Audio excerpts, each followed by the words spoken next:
অসমীয়া Bible কুইজলৈ আপোনালোকক স্বাগতম জনাইছোঁ। 1 নম্বৰ প্ৰশ্ন। আদিতে ঈশ্বৰে কি সৃষ্টি কৰিছিল?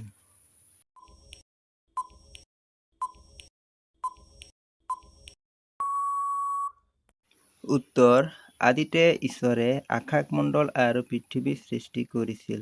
আদি পুস্তক 1:1 2 নম্বৰ প্ৰশ্ন। ঈশ্বৰে প্ৰথম দিনত কি সৃষ্টি কৰিছিল?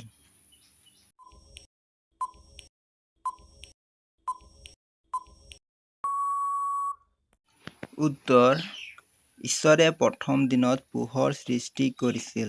আদি পুস্তক 1:3-5 3 নম্বৰ প্ৰশ্ন। ঈশ্বৰে দ্বিতীয় দিনত কি সৃষ্টি কৰিছিল?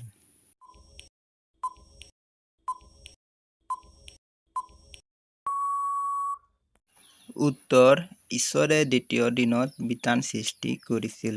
আদি পুস্তক 1:6-8 4 নম্বৰ প্ৰশ্ন। ঈশ্বৰে তৃতীয় দিনত কি সৃষ্টি কৰিছিল?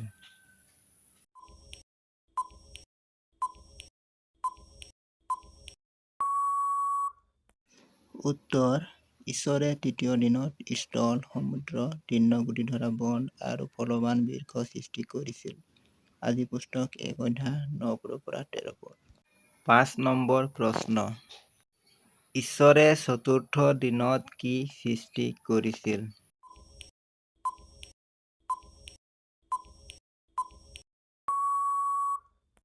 উত্তৰ: ঈশ্বৰে চতুৰ্থ দিনত মহাজ্যোতি, ক্ষুদ্ৰজ্যোতি আৰু তৰাবোৰক সৃষ্টি কৰিছিল।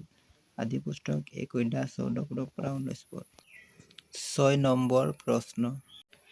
ঈশ্বৰে পঞ্চম দিনত কি সৃষ্টি কৰিছিল?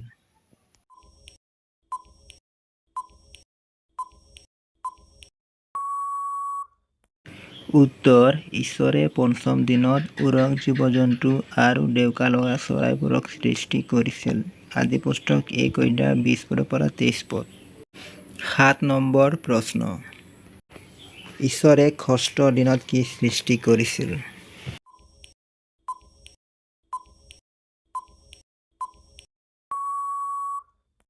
উত্তৰ: ঈশ্বৰে ষষ্ঠ দিনত ঘৰচীয়া পশু, উৰক প্ৰাণী, বনৰীয়া জন্তু, মাটিত বগাই ফুৰা জন্তু আৰু মানুহ সৃষ্টি কৰিছিল। আদি পুস্তক 1:24-31 8 নম্বৰ প্ৰশ্ন। ঈশ্বৰে সপ্তম দিনত কি সৃষ্টি কৰিছিল?